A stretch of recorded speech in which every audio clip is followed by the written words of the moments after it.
You ready? I'd like to bring to order the January 31st meeting of the Tiverton Town Council. Please stand for the Pledge of Allegiance. Come over here. I pledge allegiance to the flag of United The United States of America, and and to to the the republic republic for which for which it it stands, one nation, nation, under under God, indivisible, indivisible, liberty, liberty and justice for all. justice for all. I have to apologize. Gibby's feeling very vocal tonight. I'm going to try to calm him down, but that's why I was on mute just now, because he was barking. He hates when I'm on this with you guys. All right. Joan, roll call, please. Counselor Vieira, Here. Counselor Janick, Present. Counselor Edwards, Here. Counselor Burk, Here. Counselor deMedeiros, Here. Counselor Cook, Here, and Counselor Perry is absent. Thank you. If you see that I've added a couple of things to this agenda that needed to be done. One was the appointments and resignations. The Solar Ordinance Advisory Committee, we do have the members. I understand that someone else is interested and applied, and it'll be on our next agenda. But in order to move this forward, we needed to get 2 town council representatives. I understand that, of course, Jay wants to be on it. And Mike Burk is also offered to do it. Thank Is you, that Mike. correct? Is that correct, both of you, Mike? Yes, but I would also defer to any other member who would like to be on it. That's fine with me. If I kind of see myself as the next person in line if somebody else is interested. Other than Jay, because I will nominate Jay. Thank you. And also that goes for me. If anybody doesn't want to be on it, I would do it. Okay, so I have a motion for Jay. Do I have a second? I'll second. Second. Okay, so motion for Jay from Councilor Burke, second by Councilor Edward, Councilor Janick. All those in favor, Councilor Vieira, Yes. Councilor Janick. Sorry, guys, Councilor Janick, Councilor Edwards, Why not? Yes. Councilor Burke, Yes, Councilor Cook, Yes, and I'm a yes. I'd like to look for another nomination, please. Well, I'll nominate Mike Burke with my thanks. Do I have a second? I'll second. Second. So I have a nomination for Councilor Burke, by Councilor Edwards, second by Councilor Janick. All those in favor, Councilor Vieira, Yes. Councilor Janick, Yes. Councilor Edwards, Yes. Councilor Burke, yes, Councilor Cook, Yes, and I'm a yes. And Gibby's a yes too, if you're all home. I'm So trying to calm him, recorded. I'm trying to calm him down. I really apologize. The next one is general business, town administrator, discussion and possible vote to move forward with applying for the safer grant. Chris? So we've provided the notice of funding opportunity for everybody to take a look at. We provided a blank application of what it is that Bruce and I are going through, trying to get this thing off the ground. And I will say, we provided financial data on the basic entry level salary and benefits for a probationary firefighter. And that is the amount of money that they will pay for the entire 3 years.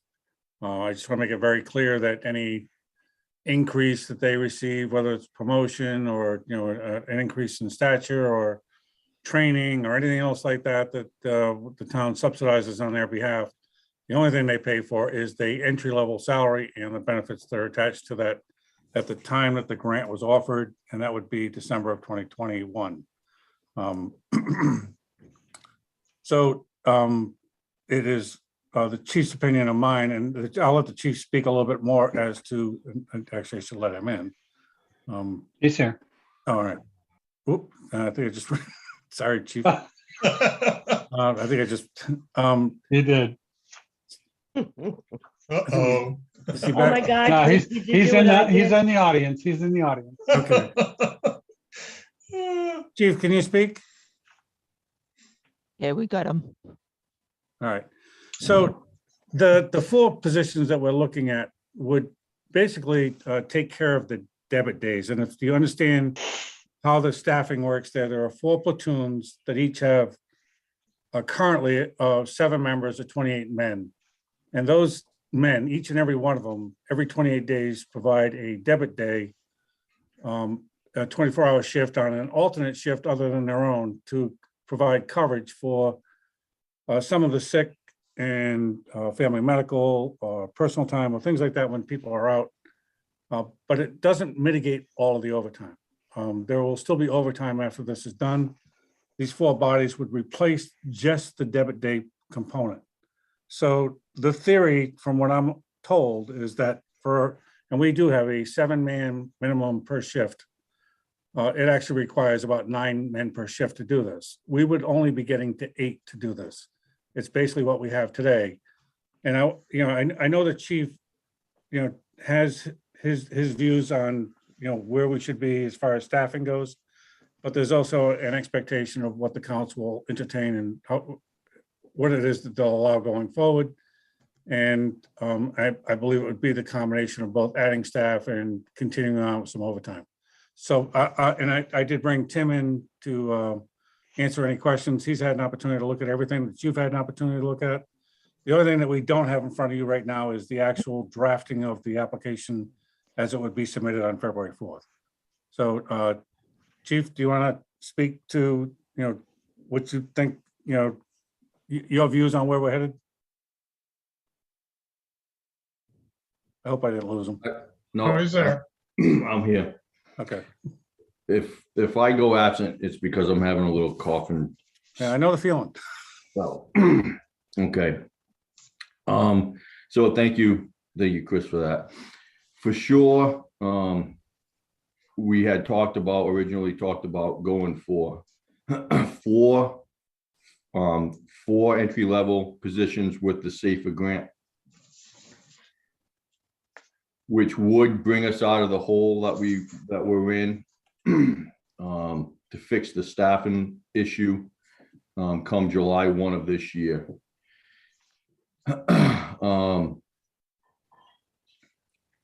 You kind of Chris just kind of took half of my speech away, but Well, I'm trying to give you an introduction to it. yeah, thank you for that. So yes, currently right now, we do have a 28-man shift, 28-man department, 4 shifts, 4 platoons, 7 men on each. We do have the 8th guy, the debit guy, to make up the 8th man. That in theory is supposed to help with a 7-man minimum, supposed to help with the staying up at that minimum, that 7-man minimum without causing overtime. So it's been proven time and again with unexpected vacancies, unknown vacancies such as IODs, FMLA leave, vacancies due to members leaving our department to go to others, which we all know has been a constant problem for years in Tiverton. And that, never mind the known vacancies, the vacations, the sick days, etc. It's been proven time and again that the one person over the minimum is not enough. It's my opinion that with the 7-man minimum, we do need 9 per shift, as Chris stated, I believe. It's also my opinion that the 7-man minimum in Tiverton is not enough. But I completely understand that's a contractual thing with local 1703. So I'm not going to get into that.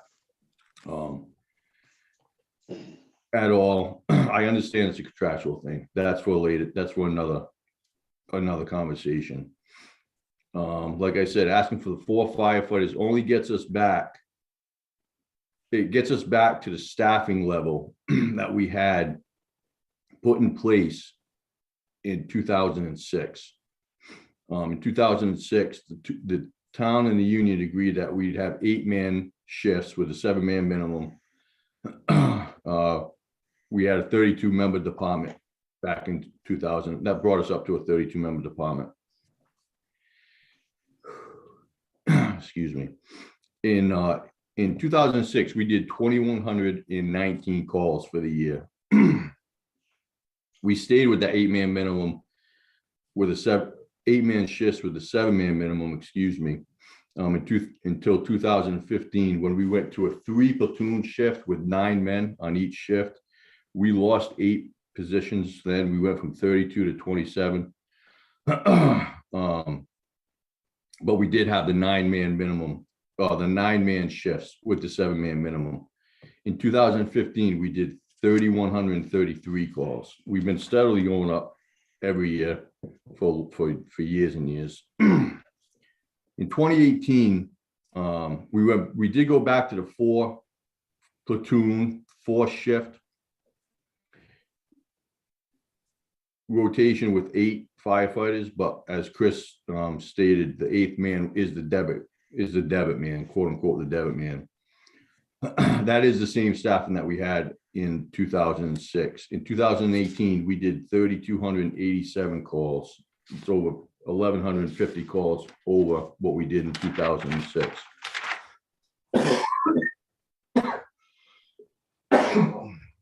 Big sick day around here. Sorry. Okay. Last year we did in 2021, we did 3,437 calls. So I feel it's my job as a chief. I don't want to get asked for these 4 members, these 4 additional positions to get back up to staffing levels that we had from 2006 to 2015. It's my opinion that we need to increase the staffing level to at least a minimum of 9. I don't think it would be fair for the firefighters on the job who day in and day out do an unbelievable job. I think everybody agrees to that. They do an unbelievable job with what they have, and it's not fair to the residents. The residents of the town deserve to have a fire department that's staffed, in my opinion, with at least 9 per shift. So Bruce, I'm confused. So you want more than the 4 men? So The 4 I men would do. bring it up to how many? I'm sorry, one more time, Denise. The 4 men would bring it to how many? If that would bring us up to 32, 32. back to the 32 man. Which would be 8 on a shift. That's correct. That's Okay. correct. Yep. I So think, okay, go ahead. the reason why I'm telling you these facts and the reason why I'm stating this is I don't think, like I just said, I wouldn't be doing my job. I don't want you to say come budget time or whenever, when I say we need more guys, we need to be at a 9-man minimum. I don't want you to say, well, we just applied for a SAFER grant for 3 years for salaries. How come you didn't ask for the guys then? That's my second concern. My first concern is obviously the staffing level of the department. If So we you're have- actually asking for 8. I'm asking for as many as you guys will allow me to apply for in the grant. That's, I'm worried about this because contractually, we've gone through a lot of adversity. This has been a really tough contract with the firefighters, and I understand the 4 to alleviate the overtime, but I'm not quite sure I agree that this is not something that should be negotiated instead of us asking for this. Tim, do you have a concern or a comment? The overall staffing level of the department is up to the is up to the community, is up to you as a council and at the recommendation of the chief and the town administrator. The minimum staffing level is in the contract. That's a negotiated amount that the chief referred to and the town administrator referred to, which is 7. However many officers however many firefighters you put on the line, whether it's 28, 32 or more or less, is really the prerogative of the town, provided you have no fewer than 7 on shift at any given time pursuant to the contract. Right, but this was a real negotiation thing a long time ago, and it saved us money. And I understand adding 4 so that we can alleviate overtime. But I feel that the others is more of a contractual thing that we need to talk to the firefighters about. And if we allow to hire 5 more, it's a moot point with them because we already hired them. And that's what negotiations is about, without really going into detail, is a little give and take. So to give them, it'll come up. Well, you hired them, so we need it in the contract. I can understand the 4 because this is along the road that's coming up. It's going to save on overtime, and Bruce is right. We can never get rid of firefighters overtime. I've been in 5 negotiations now. There's no way to do it. We try as hard as we can to reduce it, and we have reduced it. But I'm just a little, this safer grant was to alleviate something that the legislation has passed, and we know that overtime is going to occur. Can Go I ahead, speak there? Chris. Just Sure, of course. so the safer grant doesn't really alleviate the state law. The safer grant provides a mechanism for us to comply with NFPA 1710, which means that has to do with the number of men Right. that are available on a particular shift. So right now, we do have 8 men, although it's covered with a debit day. Right, When the overtime is, you're really not supposed to use the safer grant to offset your overtime. That's not what it's designed for. It's But that's designed to what we're make sure that you doing. have the appropriate staff to safely operate, which we're doing. The issue is that come July 1st, that creates a burden by staying with the same staff. So really it's somewhat like semantics, but it's not, because through our whole process of demonstrating in the grant application, it speaks to the performance measures of complying with 1710. Okay. It does So the it- same thing we're doing today, except we won't be paying overtime for it. So you're somewhat right, but I want to be clear that what we're asking for is to comply with NFPA 1710 so that we have the appropriate manning requirements to comply with the rules. So Okay. the 4 do that. They get us right back to where we are right now with 8 bodies, because we're doing that with a debit day. So without it, we won't have a debit day because we'll basically be paying the staff overtime. So I think all Bruce is trying to say is that, while we're doing that today, in addition to the debit day, we also have overtime. So it's a combination of providing 8 staff plus overtime. Doing the safer grant will do the very same thing. We will have 8 men on staff, and we will still have an overtime component as part of the budget. We are Right. not going to get away from that. right. So, Ideally, and I think Bruce is speaking, ideally, it would be great to have 9 men because it would eliminate some of that overtime, but it's not necessary. And I'm not saying it's not necessary because ideally it would be great to have, but we think that this is probably the best mechanism. But as the staff, go through this process, there may be more calls to add more and more staff. That doesn't mean you have to do it right now.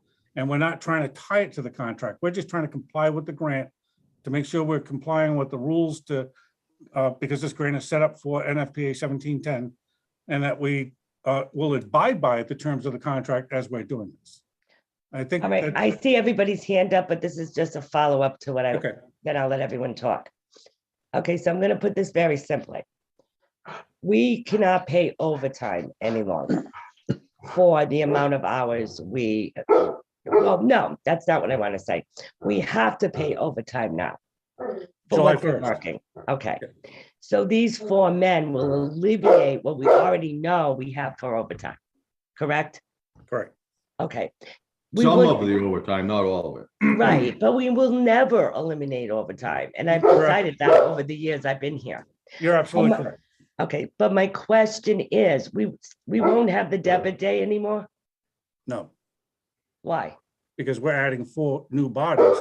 So instead of having 28 people deal with the entire shifts of having 8 people on a shift, you're using the same 20 people to generate that extra shift every 28 days. Right, These 4 new bodies will cover that. right, but those what I'm men will- saying those is, 28 if we, Those 28 original men will no longer be working that debit day. right, but if you have the debit day, that will help, which is in the contract right now, that will alleviate even more overtime, am I correct? No, it'll exacerbate the overtime because it will now be paid a premium rate. Okay, Yeah. okay, They're paid currently at straight rate. Mhm. all right, I get that now, but we cannot, we're still, so by adding these 4 men, in theory, we still have the same overtime we've always had. Yes, Okay. So it'll be the overtime that we always have. so my only caveat to that is I believe that overtime may go up some because you're adding 4 more bodies. So Well, that's 4 yeah, more but we, people that you have personnel time, sick time, family medical leave. It's all the same issues that you're covering. So yeah, but our actual overtime account will not, it'll stay the same. well, that'll yet to be seen. So Okay. All right, so I'm gonna go down the line here. Donna, you're next. I think I was the last one to put my hand up. Well, oh, all right, so who was the first? Jay? I thought Mike was. Okay, Denise. go Yeah, ahead. and I'll be brief, I think. So when we started this conversation, it was my understanding, regardless of what it says in this, that we are looking at this to address the impact, at least in part, of the change in state law that now hits us because our contract comes due. Right. So simple question, and Tim or Bruce, you can answer this. The current maximum hours that a firefighter can work without overtime, and then the new maximum hours under the new state law. Currently, under the contract, I believe it's 48 hours because the contract fell in that period after the legislation, or right before the legislation went into effect. Under the new state law, it'll be 42 hours on average over an 8-week period. Okay. So it's a 6-hour difference. Per week. Okay. So, and I agree. I want to go forward with these 4 positions. I really do. I think this discussion differs a lot from where we started this discussion, because my mind, and maybe I'm off, it was really around that state law issue. And we have to do that. So in my mind, I'm seeing over 3 years, $1 million savings to us by using the federal money. We eventually will have to put out our money for it because by state law, we have to do it now.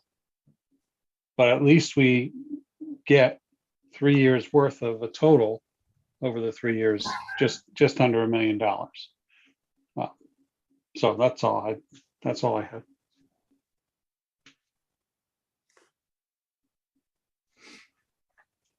So, oh, I'm not next.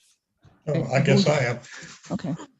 Okay, so, and Bruce, you correct me if I say anything that isn't right. So we have a contractual agreement for 28 men, not including you and the fire marshal. At this Right. moment in time, we actually have 24 serving. We need to replace 4 bodies. And over and above that, to address the issue that's been created by the legislature, changing the working hours. So that's what we need the 4 for. And I think everybody here understands completely that this will not eliminate overtime. It's always going to be there. It's the nature of the beast. We're applying for just south of $1 million of grant. we may get it, all of it, we may get part of it, we may get none of it. Whatever we get, if we can request for officers.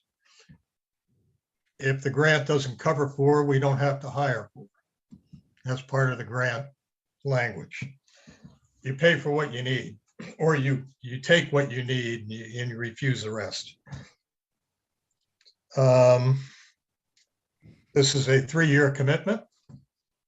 After that, who knows? I no doubt I we'll think want it's to more keep than them that. because we'll see the wisdom of it. And another part of this conversation is, as Bruce mentioned, we have a very big turnover in our fire department, and that's for a lot of reasons. One is we don't pay as well as other towns. Another could be that we're working them into exhaustion. So they might want to go to a place where they think the manning is better and the job isn't quite as stressful or hard. They don't have to work as many hours. They can control their destiny a little bit. There's a lot of things in here that are a little nebulous, but I'm with Mike. We've seen this day coming for several years now.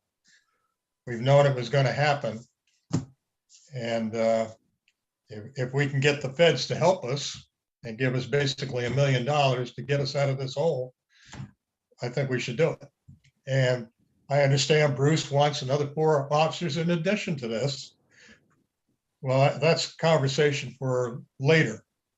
But, you know, I don't see us wanting to go there now. Thank you, Jay. Donna? Yeah, I just got a couple of things I want to ask. First of all, this grant, I think, has to go beyond 3 years when you hire, I believe. How many years beyond the 3 years do we have to keep firefighters that have been hired with this money? Do you know, Tim? 0. It's through the period of performance, and the safer grant material and the guidance is 36 months. So it's 36 months, but that's not 36 months after. It's only the 36 months 6-month period of performance. Okay, all right, just wanted to check on that. The other thing that was discussed, was just brought up, is, are we down 4 firefighters at the moment, Chief? 2. We actually had 4 walk through the doors that started today. Wow. Okay, So we're not down at all right now. Right now, we are not. Well, staffing wise, no, they are not, you know, they need some time to for their orientation and their training stuff, but staffing wise, we are up to par. all right. The other thing is that you can keep applying for these grants every year, and you can also, I don't think you can do it in conjunction. We're hiring new, but I think there's retention, R&R grant to keep firefighters. Recruitment and I- retention, yep, that's Yeah, correct. there you go. Yeah. So we could keep applying for that to help cover some of the expense. And I think we have to remember here that when we talk about collective bargaining agreement, that collective bargaining agreements and the National Labor Relations Board, that when a union comes on the premises, it's supposed to be a fair deal for both parties. And that has been interrupted by state law. So what happens is that the town side has been put in a precarious position where many things that you bargain for on the table has been taken away. So it makes it very, very difficult. So whether you know, whether you're for this or against it, it doesn't matter, because you can't bargain. It's now part of a law to make it 42 hours. So in my opinion, it was very unfair to do that. because either you're going to bargain fairly or you're not. And that was taken away from us, that whole process. There's other laws that I have found out that have done that with various other things, that have taken things that you know, it's give and take. The give and the take has been taken away. It's more take than give. I mean, it's very unfair to the taxpayers. It's very unfair at the bargaining table. But having said that, we are stuck with this now, but I think the truth has to come out. It's just not right. So I believe we need to hire the 4 with the expense being, the brunt of it being taken by the federal grant. I don't know if we need 4 more right now, but you just said 4 people walk through the door, and I don't know if that would be covered by a retention and part of another one. I know aren't they separate, Bruce? It's not one and the same. Aren't they different? They are separate grants. So Well, we would, yeah. Grants, yes. Yeah, so we would have to apply. We can't do it now because they walk through the door, right? It's too late. That's correct. But They'll I apply just our- want to say that the 4 that just walked through the door, those are not additional, that's not additional staffing. That's to get us up No, that brings us up to the to the 28. 28. Yeah, That's yeah. correct. But And I the 4 would bring us to 32. so what's the difference between this hiring of extra as opposed to the retention? Different. It's a different grant. Well, Donna, I don't know what you're talking about, the retention. oh, rate. there's 2 different grants within this safer grant. Oh. They're different. One is for what we're doing now, but there's also another one to retain, and yeah, Bruce had just said it.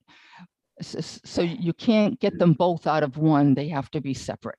It just, Right, so- yeah, I'm sorry. I didn't know when people didn't know that. I apologize for that. No. Thanks for bringing that up. So this. would Donna, be- can I mention something here? Sure. The retention and the R&R grant, Recruitment and retention. Yeah, yeah, I keep, it can't be used by a fire, what do you want to call it? A professional fire department. It has to be a volunteer fire. department. volunteer. Okay, that's what Volunteer. We it is. can't apply for that. Okay, Right. that's We where can I had- only apply for the M&M grant that allows us to hire Okay. new extra people. okay, all right. Thank you for that. All right, so I would say we don't really have, I hate to say it, but we really don't have too much of a choice because of what's been done at the state We level. don't. Right. What can I say? You know, But Donna, but you agree we need to hire the 4? yes. Okay. Okay. Any other counselor right now? Deb? Just to clarify, so with those 4 who just came on, we have 28. Mhm, With the Correct. agreement, that would bring us to 32, correct. And would help with the which is overtime where, problem. right. But we would still maintain the 8-man shift. We maintain all those numbers, just bring our total number up. Correct. Correct. Because, The total yes, staffing. because now I understand this. The day that we were paying them kept it to 8, but now we can't do that anymore. So, Okay. It's right. So if we go for this grant, just on that front page, it talks about the police department, but the police are not involved in this at all, So- right? It's so just the- fire. So the police department is the agency that has the documentation numbers to apply for the grant. So the SAM numbers, there's a whole litany of ways to apply to identify the community. Because the police have always done the grants first. They're the predominant agency that has the identifying numbers for which we apply for. FEMA. FEMA has So- in the past couple of years changed that. So they did only want one entity within a community to be the sole, the main Access. to- Holder of that. access. information. Right. So it did, as I was reading through it, it's about if you've had this grant and you don't utilize all the money, you have to give it back. So have we had to do that? We haven't had a safer grant, I don't believe. No, we haven't had a safer grant. So the issue with that would be, Deb, if, let's say we go through and we hire 4 people, we're going to try to hire them by the 1st of July, right? So that we Lay down. can comply with the Lay down. 36 months. Let's say we hire somebody and we go through a process and they get through their probation and they move on to, let's say, Lincoln or to East Providence or some other, and it takes us a little bit of time to find a replacement. There's a void as to how much of that money, it has to be for a entry-level position person. Now that that position is vacant, we can't use that money to subsidize something else, another salary in the fire department. So that would become Right. unusable monies that would go back to FEMA. I- Now, we have a requirement to backfill that as quickly as possible and try to demonstrate all the means that we've done to try to ensure that we have replaced that person who's left. That's an obligation on our end, is to backfill these positions as quickly as possible. But there may be a void where there is nobody in that position and we will not be able to utilize that money. But, but if we So hire, I think. What? if we hire someone who quits, we can't rehire for that position and still Yes. get funded. Yes, we can, Yes, we but can. only from the period that they go on the payroll. So if it Right. takes Okay, 6 weeks to fill it, you know, it.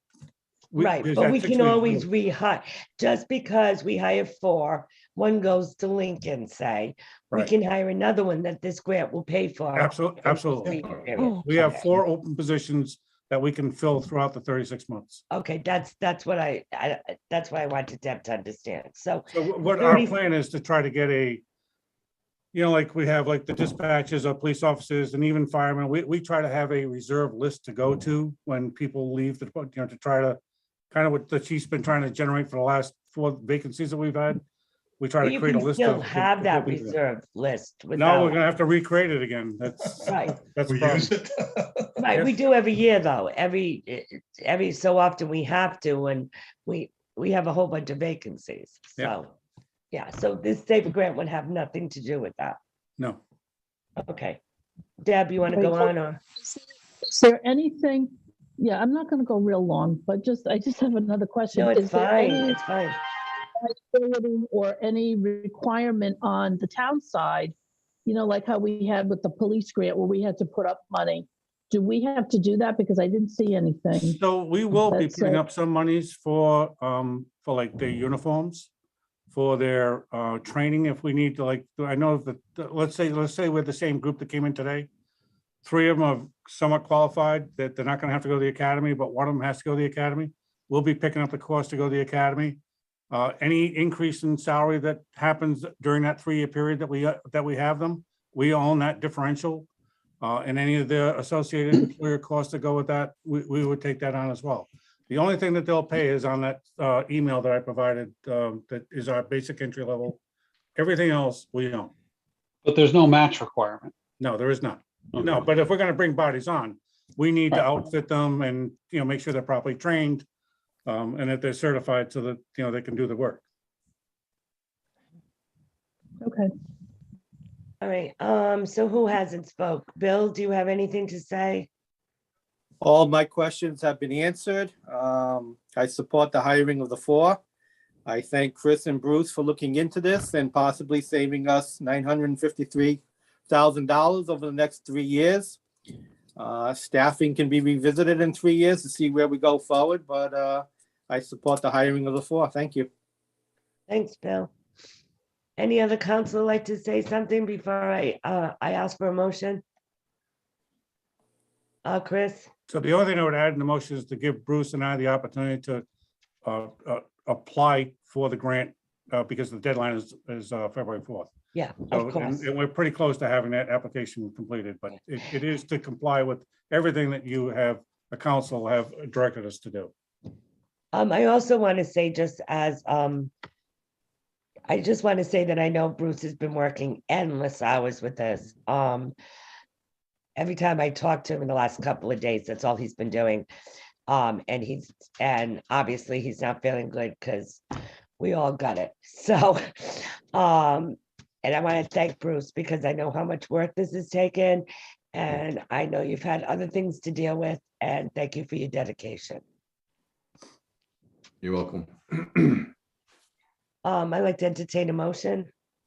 We'll make a motion that we authorize the town administrator with the assistance of the fire chief to move forward with the application for the SAFER grant with the expectation that we will hire 4 new firefighters for a period of 3 years to be paid for by the SAFER grant.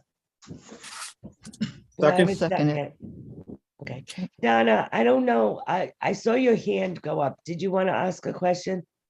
I just wanted to make sure that Tim didn't have anything to add before we started to vote. Was there anything we hadn't discussed or that we didn't know? Anything at all? No, everything's been covered. I've had a conversation with Chris, the chief and I have had conversations in the background, but the council and we all covered everything, at least from my perspective, at tonight's meeting. Okay, I just wanted to make sure. Thank you. And Mike Marcello, you have your hand up? I do. I just want to make sure that the motion includes the ability for Chris to sign the application. If I was going to add that in because I forgot it. Okay, so we'll add that in. Second. And Bill seconded. Any further discussion from any of you? Deb? One question I forgot to ask. So if we apply for this and we get this grant, can we not apply for another 3 years? I think we could apply at any time a SAFER grant came out. Yeah. So if a SAFER grant came out next year again, we could Yeah, you apply can for it apply. again. I think Yeah. that's what Deb's question is. Yep. But it might only apply to hiring new people again. You don't know what they're going to say in the grant. It would have to be in addition to what we're doing under the Right. contract. Right. Right. Correct. Yeah, I'm just thinking, if we ended up wanting to add a contract, adding more people, and we wanted to look at this again, if the grant did allow for that, if it would negate our ability to do it because we already were awarded it this year. So think the the only thing we answer is don't no. know is the terms and conditions of what a new SAFER grant might look like. They may put conditions on, we would have to comply with whatever the terms and conditions are at that time. I will say that all departments and chiefs that I talked to over the years that I've gotten a SAFER grant, I've never heard of somebody reapplying for a SAFER grant in the term of the SAFER grant. For instance, like if we were to get this one 3 years, I've never heard of somebody applying the following year for additional. I'm not an expert by any stretch in that. I don't, I've just never heard of that, to be honest with you. So I'm not saying we can't at all, but I've just never heard of that. Certainly something to look into. Any further questions from the council? All right, so I'm going to take a vote. Councilor Vieira, Yes. Councilor Edwards, Yes. Councilor Burke. You're on mute, Mike. Yes. Councilor Cook, Yes. Councilor Janick, Yes. and I'm a yes. 6-0 yeses. Thank you, Bruce. Thank you, Chris, for all your hard work with this. Thank you very much. Bruce. Okay. Now we're going to get to the reason why we have this meeting. Thanks, everybody. Have a nice night. Chief. Oh, Thanks, thank you, Tim. Tim. I'll see you on Friday, I think. Yes. Chris, could you let Nicole in, please? Excuse me? Can you let Nicole? Oh, in? yes. Oh, yeah, hang on. Sorry, What's the matter? she's on the way. Nicole. I'm gonna Oh, bring her in. okay.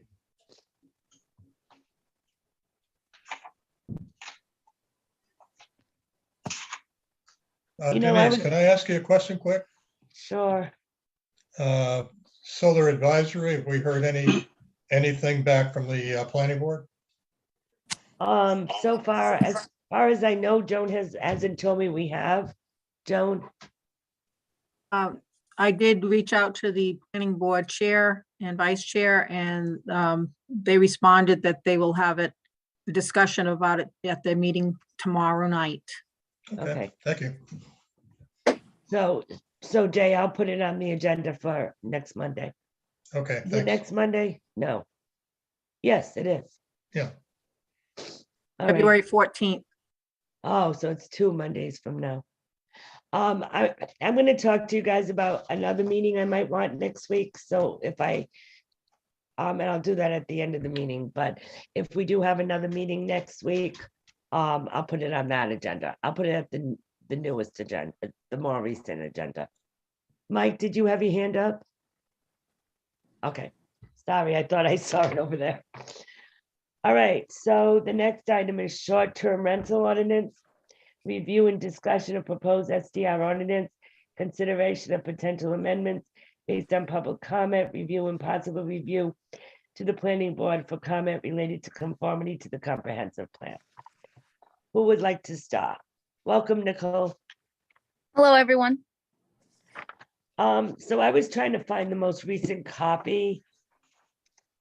It was in the packet. I didn't see it in my packet. That's why I'm wondering. Oh, wait a minute. Yes, I did. Sorry, everybody. Yeah, it has the zoning Yes, components on the front. Yeah, I'm sorry. I was rushing around tonight. All right, who would like to start? I'm gonna have Counselor Edwards start because I know he had something. He asked me to speak first, and I am going to allow him to if I don't get any objections. So, Counselor Edwards.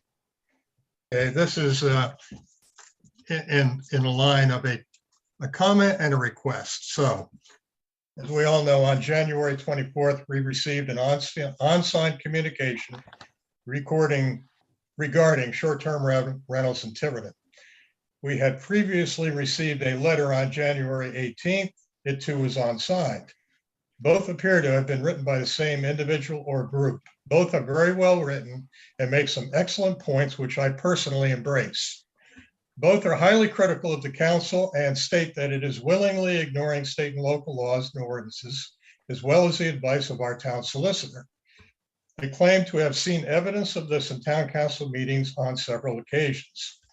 I will counter this by stating that this council has discussed and will be discussing the issue of short-term rentals. We have heard from many residents at meetings and through emails and letters. We have not reached a consensus of opinion, and there is a lot of a disagreement among the councilors themselves, the town administrator, the town solicitor, and our residents on how best to proceed. My first duty is to the residents of Tiverton to hear their concerns and to act on them. To that end, I need to know who I am speaking with. An unsigned communication, no matter how well written, does not tell me who you are. I invite you to assist us with the issue of short-term rentals in a meaningful way, rather than taking pot shots at the council from behind the cloak of anonymity. Much of what you have written leads me to believe that you have a lot to offer on this subject. I fully understand that you may have perfectly good reasons for not wishing to identify, wishing your identity to be known, and are entitled to remain anonymous if that is your choice. And as always, these are my opinions alone. They don't represent the opinions of other councilors or of this body as a whole.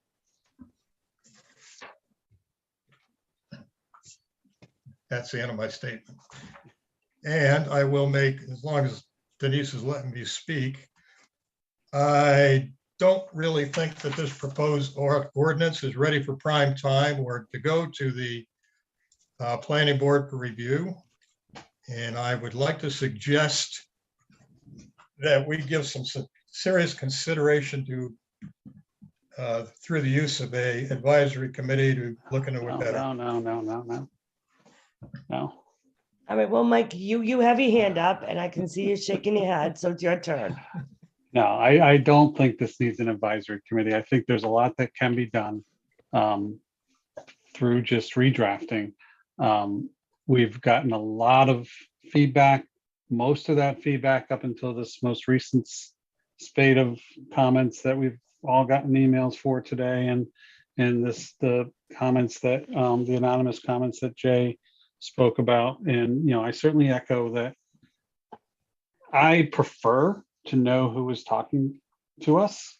I respect that people are certainly allowed to maintain anonymity, but it doesn't help me understand if they're a resident of the town. Now, these allude to that they are, but it doesn't really state that. And yes, non-residents certainly have the right to give opinions to public bodies, but I will give a little bit more weight to residents over non-residents. I think there are some significant pieces that still need to be addressed, and I think, you know, the commenters that came to us in these anonymous pieces had some legitimate ideas and suggestions, especially around occupancy, septic systems, and as I've said, and I know others have said, I won't approve anything moving forward that does not require off-street parking. And some of the comments that we received today highlighted that for us. The other pieces, and I know I'm changing my tune a bit to from others who have, you know, when we've discussed this before, but after looking at a variety of statements that we've received over the recent past, I do think we need to first and foremost look at these as businesses. And we're allowing a business, we may be allowing a business in a residential area.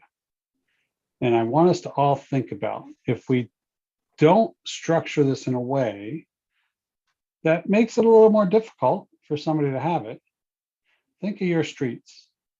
Because I think the way we have it written now, any one of our neighborhoods or any neighborhood in the town could easily, and I know people say, well, we're not this place, we're not that place, but those places didn't have big issues before either, could easily become 50%, 75%, whatever, short-term rentals.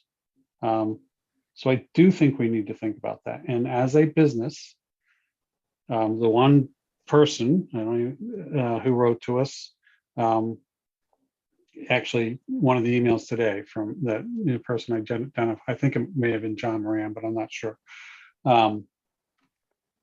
talked about, we require businesses now to have parking for their customers. Why would we not do the same for these? That's just one example. Why would we have such a low fee threshold of $100? So those are some of the things I'd like to look at. I think there were some good suggestions, and I'd like to hear from Nicole and Mike about some of those suggestions, such as, why can't we limit occupancy to no more than 2 people per bedroom, regardless of whether they're on septics or not? Well, Why they would be on septics. what? Each house is. No, oh, no. If you're in the north end, you might be on water. You might It's be on like a town water. sewer, Denise. Oh, you sewer.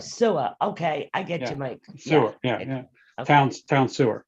Okay. I get you. So regardless of that, is there anything that keeps us from just putting a limit on the number of people in a bedroom, regardless of whether you're on sewer or septic? And I also think we should, unless there's some law that doesn't allow us to do it, not allow it in homes that have only cesspools. Because those are a very different animal than even septic systems.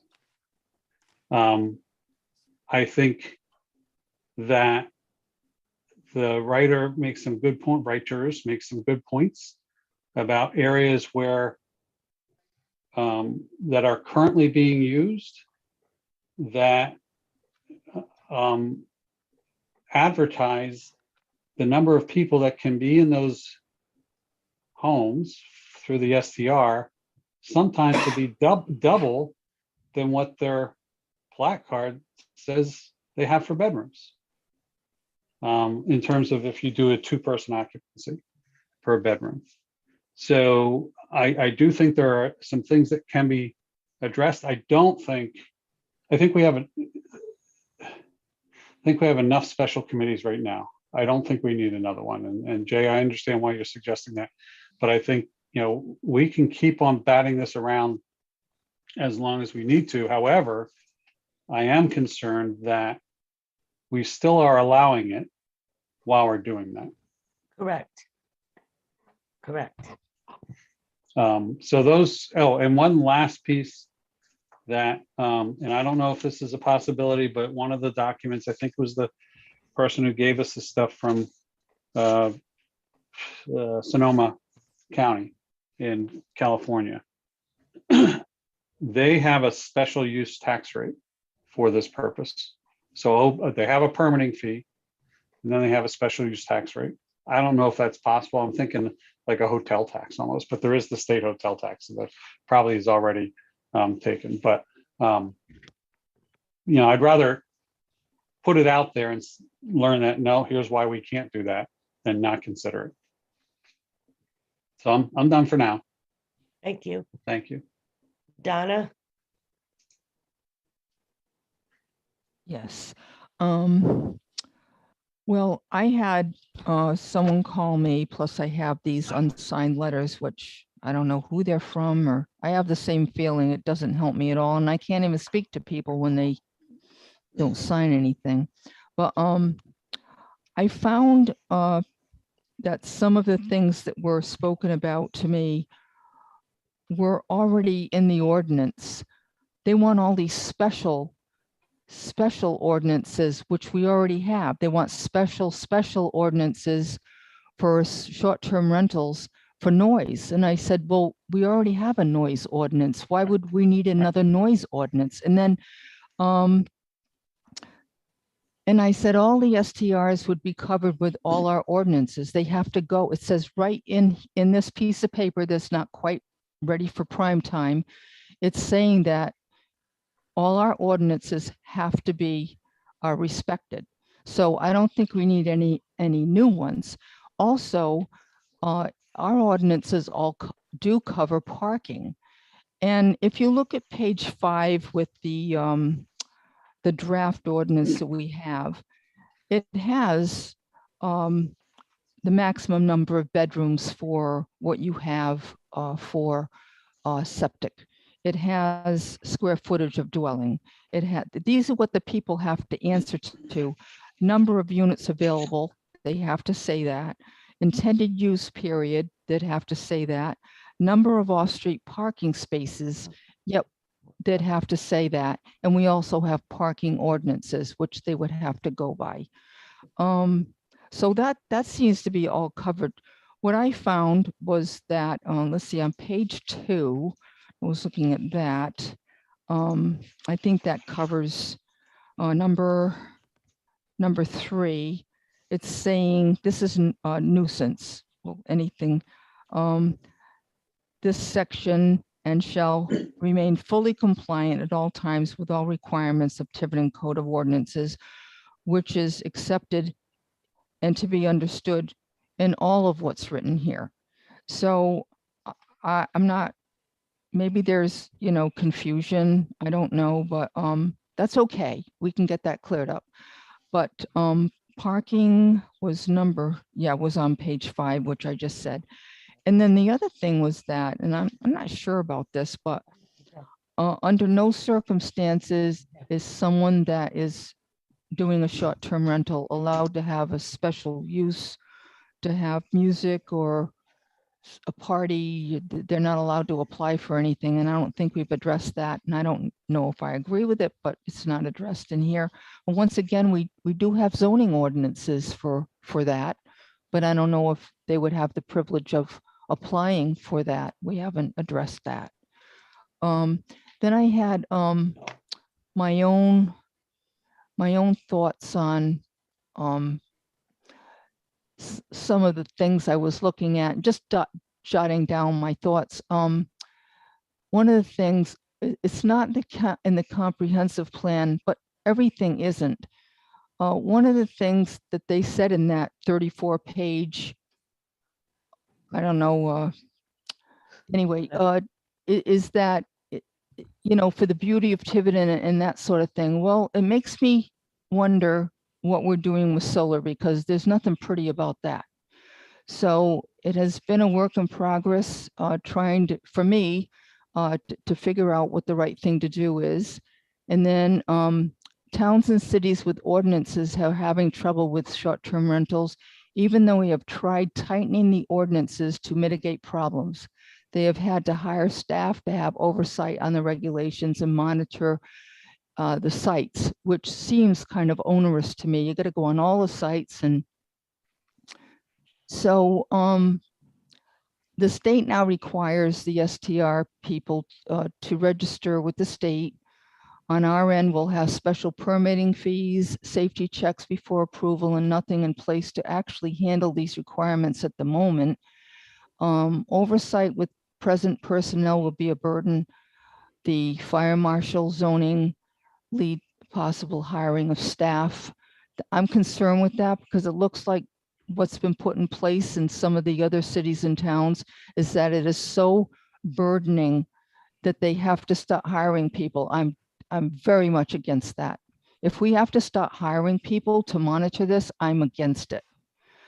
Once the town gives the okay, I don't know what's going to happen. It could be a can of worms where it becomes, you know, $1,000 a night or whatever's going on with that becomes so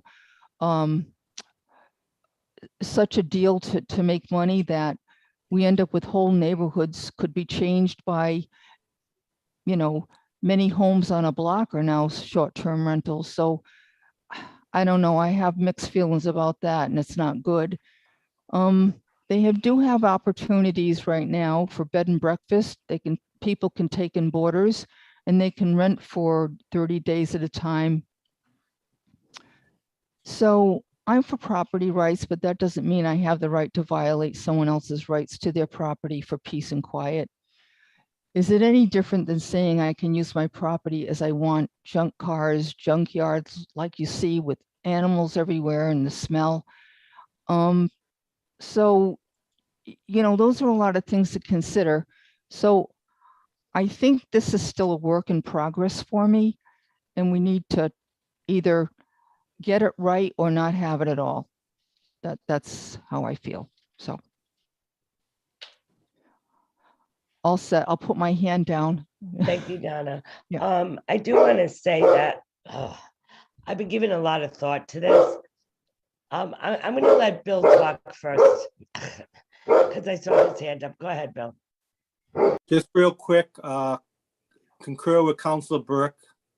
So nice to follow him, so because I don't really have to talk as much. I think we're 80% there. I totally encourage him to maybe make some edits to this, and we can maybe move forward over the next month or so and move this. I agree with the issues, and I would just love for him to put it in writing so we can dot the i's and cross the t's in regards to this. Thank you.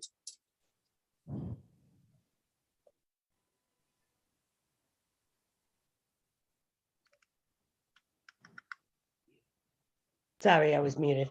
So what I was saying is I've given this a lot of thought, and right now it's not allowed. You cannot, it's like Mike said, you can't run a business in a residential area, and that's what's going on. So it's not allowed. We know what's going on. And this is a really difficult ordinance because of that, because I'm getting a lot of phone calls. People don't want to turn their neighborhoods into a business district, and that's what we're doing. So it's really, it's very difficult for us to decide what to do. And I've been thinking we could actually just not allow it if we're not going to put enough restrictions on it. And I agree with Donna, it's going to be burdensome and a lot of extra employees to carry out this ordinance. And I'm at the point right now, it's not allowed. And if we can't make this work, then we have to really think about whether or not we're going to allow this at all. Deb?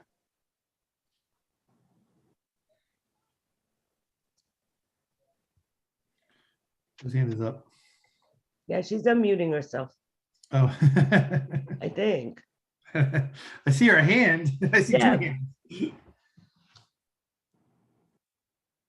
I don't know what's going on. Let me see if I can Chris, help. you can, there you go.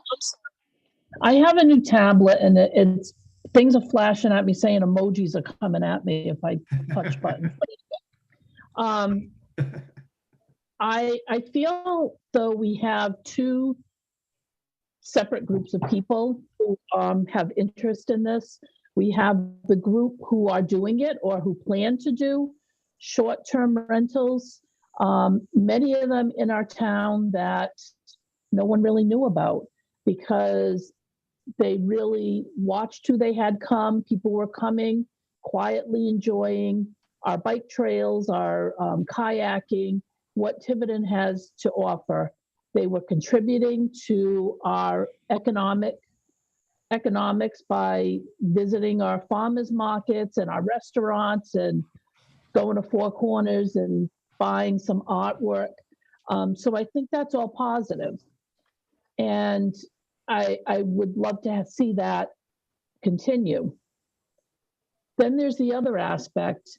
And I also received a lot of letters and a lot of feedback from people with concerns about specifics in their neighborhoods and people feeling that they've lived in their neighborhoods for a long period of time and they might be priced out of them.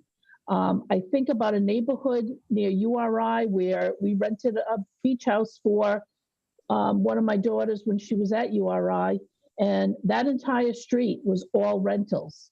So when she went to go back the next year, she didn't know anybody because it's changing, ever changing. And they were there for a whole year. So people talking about having these transients coming in, they come back from work, they can't park. Areas like Riverside that have no parking, that's off street, especially on the water side. They come home from work, they can't park. They come home from work, they want to relax, they've had a long day of work, and people are lighting off fireworks in the backyard because they're on vacation, but the residents are not. So I do absolutely feel for these people too.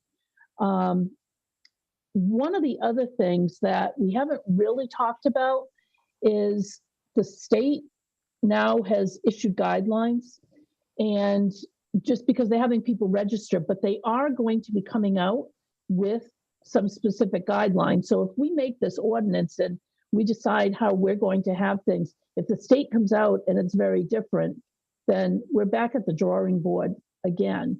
So I think we need to see what the state is planning or what their timeline is anyway for issuing their guidelines. Some of the other issues that I saw was what happens when a property sells? Does that Airbnb rental go with it? Is it like a business in town where if a liquor store sells, they have to go for another liquor license, restaurant license, whatnot? I think that it probably would not just follow that it would be an Airbnb. And in particular, what people are really having the biggest issues with are not the homes that somebody's coming and they're staying quietly for a week and they're kayaking.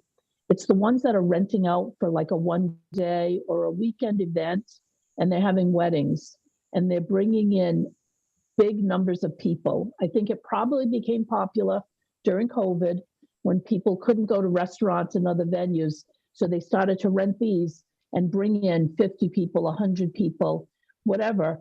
And the septic systems cannot handle that. The parking can't handle that. You've got liquor licenses being issued, and we're not monitoring that at all. There's no oversight for that. And so there's liquor licenses and people are drinking and people are driving. And I think we're setting ourselves up for some problems. We all know in Newport about the event where there was an Airbnb and there was a young man who was unfortunately attacked and did succumb to his injuries because of that. There wasn't enforcement. So I think that Newport's changing their guidelines because of that. But I think that we are not anywhere near putting this together. I think that there's a lot we need to do. I don't know that we need to have a chair for that or a committee for that. But I would really hate to say no entirely, but I think we need to look at it a little bit more. I don't think it's ready to go to the planning board. I don't think that's fair. So that's mine.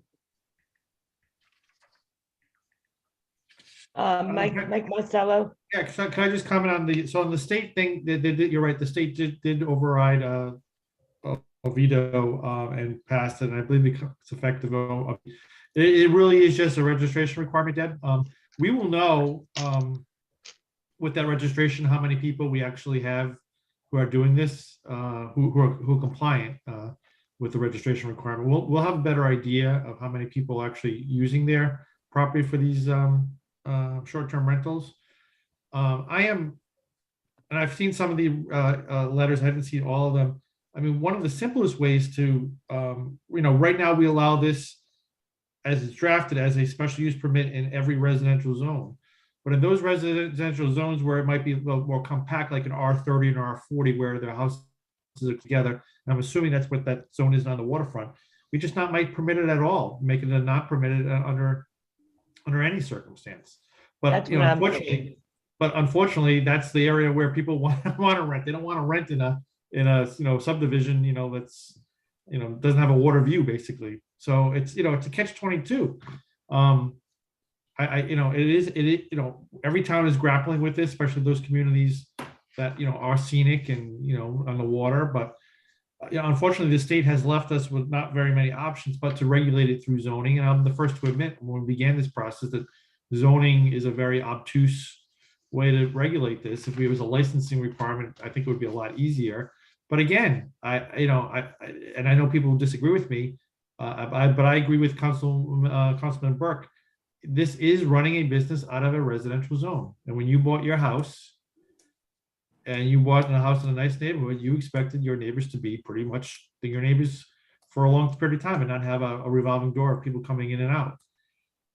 But it is what it is. We know it's happening. I mean, so I don't know if we look the other way and just deal with it on a case-by-case basis when people have complaints, or we try to have some regulation over it.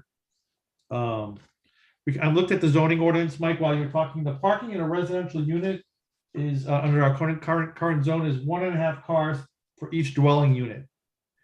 So that's not very much. And it says parking must be met with off-street parking as well. I don't know what that exactly means, but it says 1.5 cars per dwelling unit. So basically, you have to have a space for 1.5 cars if you're building a new house. Thanks, Mike. Yeah, Mike Burke had his hand up, then Council Edwards. Thanks. A couple things, and Donna, I agree with you that a lot of the specificity that is suggested, we should include found in those anonymous documents. We address by citing back to the town ordinance and the like. I just want to point out, and Mike or Nicole, correct me if I'm wrong, the last page of the draft that Donna had indicated, that's not actually the ordinance per se, that's just an application. So I'm just filling this out, but it doesn't restrict me for off-street parking. It doesn't restrict me for ISDS maximum number of bedrooms or anything like that in the ordinance itself. Correct. So those are still unaddressed. Right. We did have the conversation, and Chris was with. I'm sorry, Mike. Chris was with us. We did, when the inspection is made, we're gonna set the maximum amount of people that you can have based upon the ISDS. Now, how do we enforce that? I don't know. I mean, how do you enforce that now? If you want to have a weekend party, at your house, and you want to have 50 guests over to have a cookout on 4th of July, your ISDS wasn't designed for 50 people. It was designed for, so I understand that. Okay, 4th of July is once an event in my house. It's different than if you rented every weekend, but it's a very hard thing to enforce. Well, it's different than. And I get that, but it's, again, this is a business in a residential neighborhood, assuming we go forth as is in terms of location. Which is, I mean, if I'm gonna have 50 people at my house every weekend, I'm sure my neighbors are gonna complain. If I tell my neighbors, we're going to have a graduation party for my daughter, we're going to have, a a little cookout for the wedding or whatever, they understand that, but not different people having different parties all the time. And the other, another piece that I didn't mention that I think I found some language in the Sonoma County. Is there some clear language in there on one of the other pieces we've discussed is not permitting tents, RVs, and yurts and other structures like that.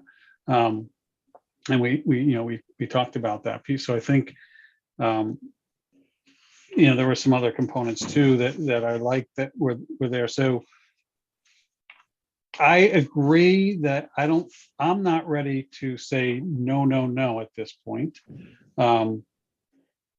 I think we have to move forward as expeditiously as possible, which is part of the reason I don't want to have a committee. Because if we establish a committee, then you have to have a time frame for the committee, and it pushes it off and pushes it off. So then at some point we have to say, well, are we going to allow it for another season, or are we going to put a moratorium on it for now, like we did with solar? I just don't know that we need to go to that extreme. And I know we're going to get a lot of feedback from those who are operating them. And I understand, and alluding to what Mike said, and certainly some of the feedback we received is, well, I do this so that I can afford the home I'm living in. Well, I know when we bought our house, we were told by the bank we could afford something 3 or 4 times more expensive. We didn't do that because we knew realistically we couldn't do that and meet all of our other expectations in our life. So again, I just go back to the business, and there are companies who are operating 3, 4, 5, 6 of these in town. And some of those companies, and you see it in the packet, are advertising for 18 people in a Quonset hut, and also offering parties and events and catering. That to me is not what short-term rentals are about.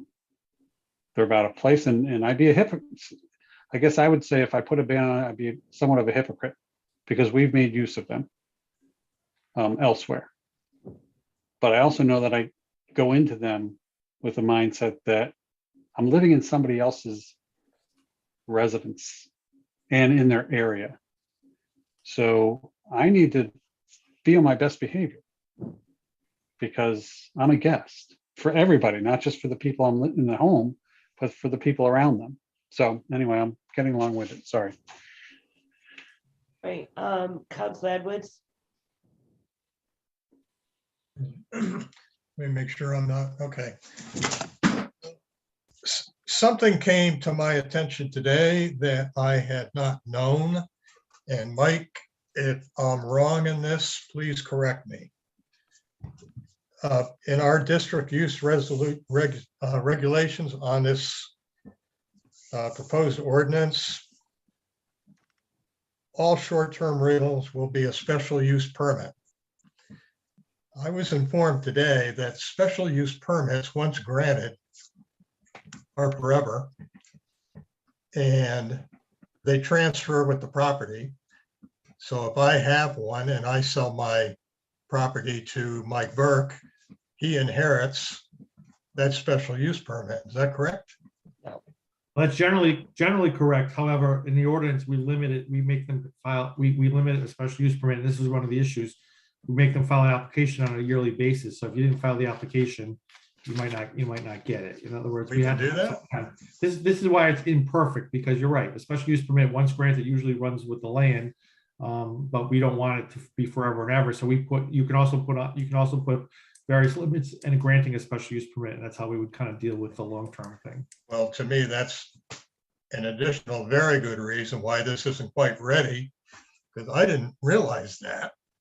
And it's, everything has unintended consequences, and that's a big one. Yeah, but Mike, if I understand you, you will get the special use for 1 year only, and then they have to reapply. That's how we're gonna try to limit it, yes. That's what the ordinance Yeah. says. Mhm. Correct. So if I get a Mhm. special use permit today and I sell the house to Deb in 6 months, she has to reapply for that. Correct. That's how it's kind of, that's the intent. It's the intent and how it's written now. Now, interestingly enough, I just got a couple beeps from my, on my phone.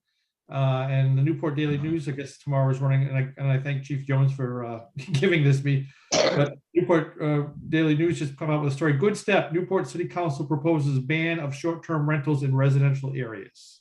Yes, So that'll come out tomorrow. So, again, short-term rentals are generally in residential areas because that's where people will rent houses, right? If the hotels are in commercial areas and stuff. So, but obviously Newport is having the same issue that we're having, though probably at a much bigger scale. all right, Nobody's Deb, had a I'm gonna, bad experience too. Deb, I'm gonna let you talk, but Donna had her hand up first. Go ahead, Donna. I just, Deb, you're next. yeah, Mike Burk. I was just using this application to point out that the zoning people that would approve the permit would put specific amount of people allowed in the bedrooms, and that's how they would then violate it with, that being on there. The dwelling, available parking spaces would have to go along with the with our ordinance. So he had put, 1.5 or 2 cars at the most. And if there's anything more, it would be a violation. That was all I was pointing out. I wasn't, I knew that Okay. that wasn't part of the ordinance, but I thought it would help when what would be on the application and be approved by them to have it, that and any deviation from it would be a violation. So I just thought it was helpful. Thank you. Yeah. Counselor Janet, Oh, sorry. So I did the old fashioned hand because I can't figure out the other one again, but like, why do we even need to have a special event certificate? Why do we even need to give that to them?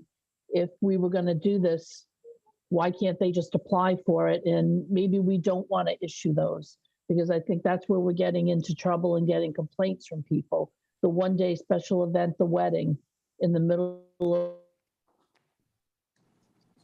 Mike, Yes, Mike Marcello. So in the absence of a state law that allows us to have a license for these, the only way we can regulate it is through zoning.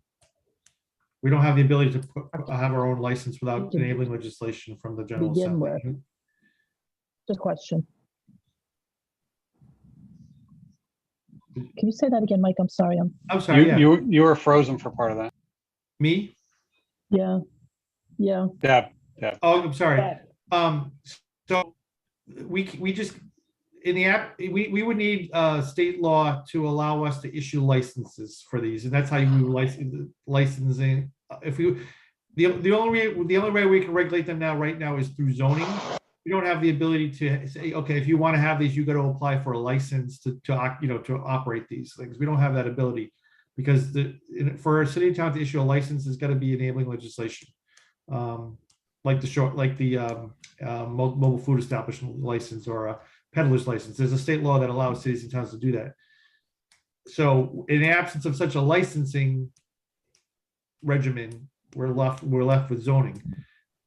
Now, I'm not sure licenses would be a good idea either, because you'd still be licensing people in residential zones, right? I mean, this is where houses are. The houses are generally in residential zones. So, but that's why we can't just have them come to us as a license, because we don't have the ability to issue the license. Does that make sense? A 1-day special event, does that not go with this, or they have to come for this separately? Yeah, I would think they would, if A they want 1-day. to. Yeah, if they were a short-term rental and they wanted to have a 1-day special event like a wedding, they'd still have to come to us for that. And it would be the owner of the property would come to us. And that So could be can I just denied. read, Mike, Jay, I didn't want to cut you off. So my notes reflect not allowing cesspools, revisiting the parking requirements, maybe limiting the number of people per bedroom, occupancy by bedroom. The tax rate I can answer pretty quickly, but I'll do that offline with Mike. How about and- not allowing it in different zones? Well, we can, I guess I'd have to look at that. I'd have to figure out. I know, especially in those areas where parking is tight, I think it's by the water. I'd have to figure out what zone that is. I'm not sure. I know Councilor Vieira had mentioned that as an issue. I have to check the waterfront areas and see where those are, what zone that is. I'm assuming it's an R30 or an R40, but I'm Yeah. not sure.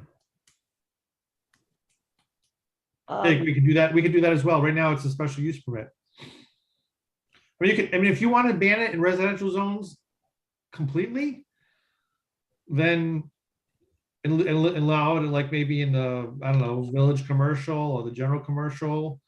I just don't know if there'd be a market for that. Like, I don't know if there's enough property that could do it, but I don't know. It's not really our concern, but. Well, I think in zones where where land and parking does not permit a lot of people to congregate, I think we need to look at that. Okay. That's my opinion, because that's part of the problem, Okay. especially with the parking. So I'm assuming that's an R30 and an R40 zone, not I would necessarily an assume that, but R60. I'm not sure where they are, Yeah, okay. because it's really odd. There's R30 and R40s in places you wouldn't Yeah. expect. Right. Can I make one final comment, Denise, and then I'm done? You promise, Jay? No, I'm I only kidding. promise. I'm only And kidding. I just need, it sort of needs to be addressed in any ordinance. Right now, any of us that own a house can have 2 special events a year permitted. Right. Okay, now, the issue to me is if you have a short-term rental going on, and let's just say that somebody wants to go there and have a wedding, who's going to apply for the permit? For me, it should be the owner of the property, not the renter, because how will you know if you've exceeded the 2 limit And I would without agree with doing that. that? That's I how would it's agree. written, right? You know, Yeah, the I 2 would- limit, I think the 2 limit is there so that you don't become a burden on the neighborhood Right. I would agree that we would request it by the owner. They would, Yeah. if it, by the owner. by the owner. I'd have to look at the ordinance, but I believe that's the best way to do it. I think that's the I do intent. too. I think it's the only way to do it. I'm Mike, done. Burke, Just as a follow-up to one of Mike Marcello's things, well, to a couple other things I think we talked about, Mike, that I don't remember hearing you mention was the yurts, RVs, Oh, I'm tents, sorry. those Yeah. things. I couldn't read my writing. I couldn't see what the Y word was. Yes. And the whether or not we can keep it from properties that only have cesspools, or at least properties that who are not on sewer need to be up to need not to be failed systems, if you will, need to be up to good standing with their septic and cesspools. But the other piece that we were talking about, parking, and whether it can be limited by zone or what, I noticed when I was just looking through the and I put it away, the ordinance manual. We do have an ordinance that restricts parking on certain streets. So is there a way to do it that way? By saying, because, and we'd have to identify, it would take some work, but we'd have to identify, well, these streets here, because of the limitations, physical limitations on parking for residents, and there's, if you can't have off-street parking, then you can't have a rental. I know that's a lot of words, but I think you get the gist. well, probably the R30s and R40s, those are usually the lands that are very close together. The streets that are very condensed. So I would imagine off-street, I would imagine on-street parking is very limited there. So maybe It we depends on look the at it. depends on the size of the street.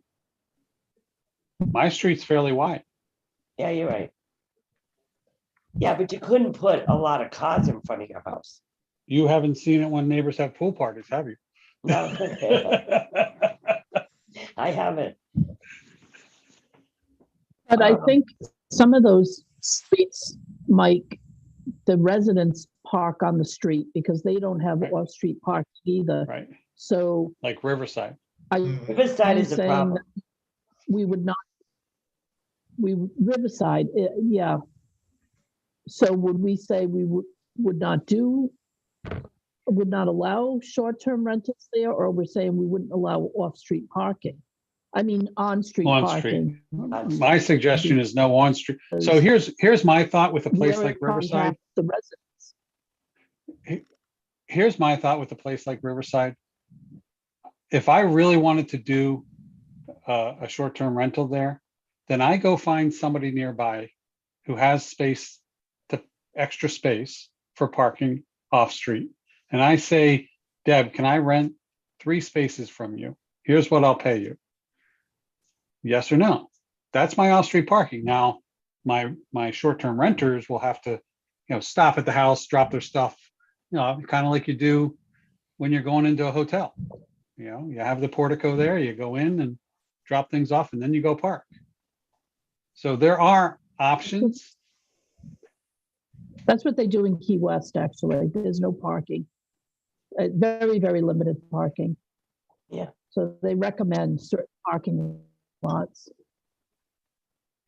The problem with that, Mike, is though that, and I'm sorry, and I'm speaking again.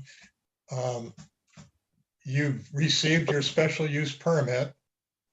You're borrowing parking. There may come a time where that person says, nope, but you still have your special use permit. You make the permit always contingent on that parking remaining. If that parking goes away, then you lose it. I think there's ways you can do it and still allow for it, or we just say no. I mean, that's one possible option for it. It's a tough nut. It is. Chris has his hand up. So, Mike, I have a question for you on the, in trying to minimize the amount of bureaucracy the town would have to create to comply with some of the inspection issues. Would it be possible to have the applicants attest to certain areas of either zoning, building, or fire codes, and that it be at the discretion of the town to seek or demand an inspection at its will? So it's not every applicant that we have to go out and inspect every one. I'm trying to, minimize the amount of bureaucracy that we're going to wind up creating. But the honor system, you're relying on the honor system, right? So You are, but I'm also trying to minimize the liability for the town. If somebody would that minimize, I guess that's my question. If they were to attest to that they are complying with the rules and regulations and laws, the current standards, that, so it kind of takes the onus off the town. And I don't know if that's possible to do that. That's what verify. Yeah, I just don't know if we have the staffing or the capability or the legal authority to go out and inspect these properties, because technically, while we would be granting a business, they are really residential properties. And Yeah, but I they're don't know if running the fire business. marshal has the ability. This is a discussion point that the fire department's brought to my attention, is they don't know if they can actually go in and inspect these properties to comply, because it wouldn't fall under the same jurisdiction. But if And they're it's an running issue a it's an business, issue the state fire marshal is wrestling with as well. yeah, and I think, I disagree with the state fire marshal's interpretation of that, because I think I'm not disagreeing, but it's something we need to wrestle with to get a resolution to. but isn't it true that if these private residents are running a motel or a rental property, then they're no longer private residents? that's my take on it. They cross the line from residential to business, right? We inspect a residential property when it's being built, or or it's going to be transferred for smoke detectors and stuff like that. But then how and if you're running it, so now you're saying, and I'm not disagreeing, Chris and No, I I had get this discussion. Now you're going to have people in there on a weekly basis, a revolving door, but you can't go in there and inspect to make sure they have enough smoke detectors. So to me, it's just nonsensical. I'm not disagreeing. I just don't know the legal. No, right. I mean, I think the state fire marshals also have the same difficulty, right?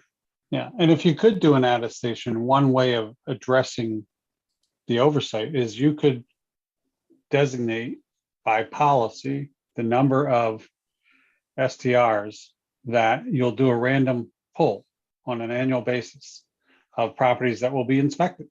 Yeah, you could do that. And people need to know, okay, every year we're going to do a or if there are complaints, then you have the right to go inspect. And speaking of, that's why the chief and Chris sent out the complaint log on that one address, because in the in one of the anonymous documents, and this I don't appreciate, at least based on the information that the chief was able to provide, the person made it sound like this one address had tons and tons of complaints. Right.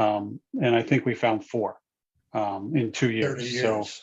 yeah, so I really, I believe in facts, and that doesn't seem to be a fact for me. All right, so where do we, oh, Bill, you're the only one that hasn't talked. Go ahead. No, I did. I echoed Mike Burke, and I encouraged some editing so we can move forward. The only thing I would suggest, I think the solicitor just addressed the zoning law in regards to parking.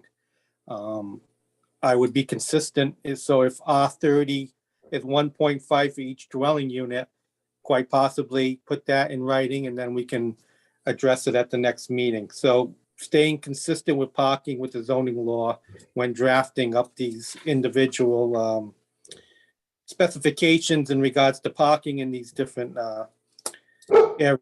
I would stay consistent with the zoning law. So 1.5 or whatever else it may be. I wouldn't throw the baby out with the bathwater, even in Riverside. I think each district has a right to short-term rental if that's the way we're gonna go. We just have to address some of the concerns and then go from there, see what the residents have to say. Thank you.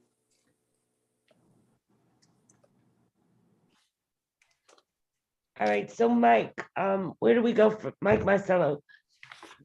Do you Well, have- I've got the notes of this meeting. I'm going to look at some of the issues that you've talked about. I'm going to look at the complaints that you've recently got and see if I can incorporate some stuff into this. And I'm going to look at the zones for some of these closer, I mean, it's an option to not permit it in those R30s and R40 zones, because I think, to Councilor Vieira's point, they might not be able to meet the off-street parking requirement right now under the zoning. So that might automatically just get them out of there anyway.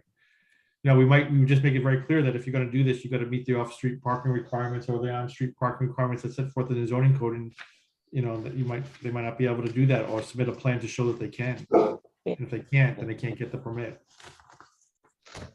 Much like we would deny a special use permit if someone wanted to do, I don't want to use the term weddings, but I'm going to say weddings at a location where there's not enough parking for such a thing. So. All right, so we'll continue this to another meeting. And when you're ready with the draft, then we'll have another meeting. Does that sound all right with everyone? That's fine. Yeah, thank you. Mike and Nicole, if I can be of help, I'm happy to be of help. Yeah, thank you, Mike. You've already sent me some good stuff, but yeah, let's talk about it more. Yeah. Nicole, aren't you happy you came tonight? Yes, there's a lot more to it than most people would think, I think. So It's incredible, isn't it?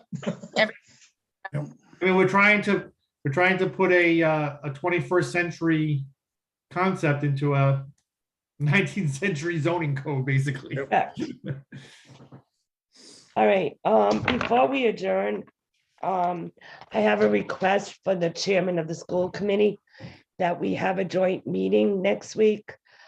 They have a school committee meeting on Tuesday. They were wondering if we were willing to meet at 6 o'clock. It's concerning getting reimbursement from the state for some of the casino funds we gave them. They're on a deadline to ask for the reimbursement. It's actually February 15th. Instead of discussing it at just one meeting, February 14th, we thought that we could have the meeting next week. And if any of you felt you needed time to digest what we had said, we still have a whole week before the deadline came. So I wanted to know if you were all available next Tuesday at 6 o'clock. That would be February 8th. Yes. Okay. Bill?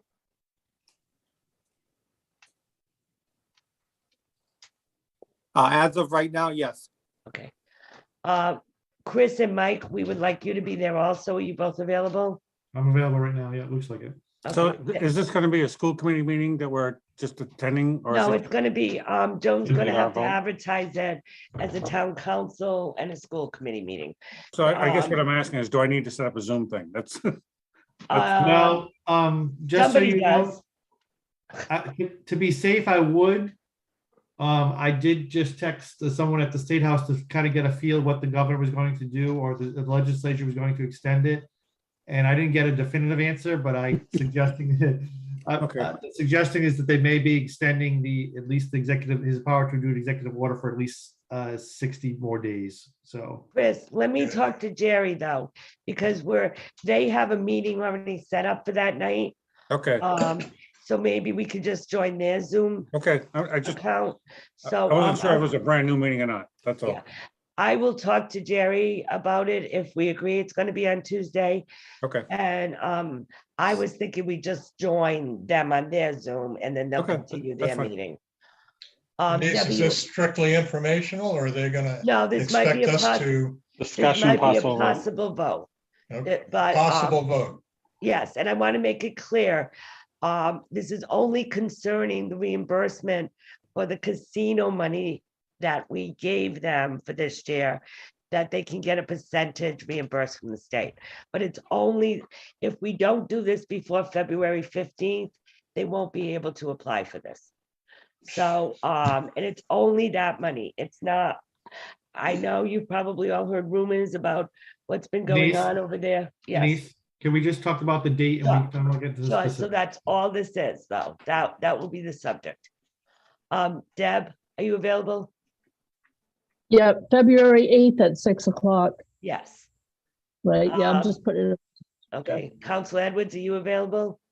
As always, Council Burke? Yeah, I'll tell Stu I'll be late for the Recreation Commission meeting at Yeah, it 6:30. shouldn't take more than an hour. It's okay. Because It's we're okay. hoping that they can do their meeting at 7. Council Cook, are you available? Donna? She's muted. No, I'm unmuted. sorry. I was trying to unmute myself. It's okay. Well, I don't know if I'm going to go because I don't agree with any of it, so I'm not going to go. Okay, and I will notify Councilor Perry, so he has the option to come if he's available. And Chris, I will get back to you, but I would assume that we're gonna enter their Zoom meeting. okay, But we will have to advertise it, Joan, as our meeting, and we'll get you the agenda. Jerry and I will talk about it. You have to advertise it by when? Thursday? No. 48 hours. in Friday. advance. Yeah. Friday. It's Friday. Okay, all right, I'll get it to you though. I'll get back to Jerry today. All right, that's all I have to say. Motion to adjourn if applicable. Yep. Joe's Do I have not here. Well, Joe can't do it, so Bill's gonna do it, Oh, okay? boy, Bill. Do I have a second? Second, Motion's been made and second by Counselor Edwards. All those in favor, Counselor Vieira, Yes. Counselor Janick, Yes. Counselor Edwards, yes. Counselor Burke, Yes. Counselor Cook, Yes. and I'm a yes. Thank you all. We'll see you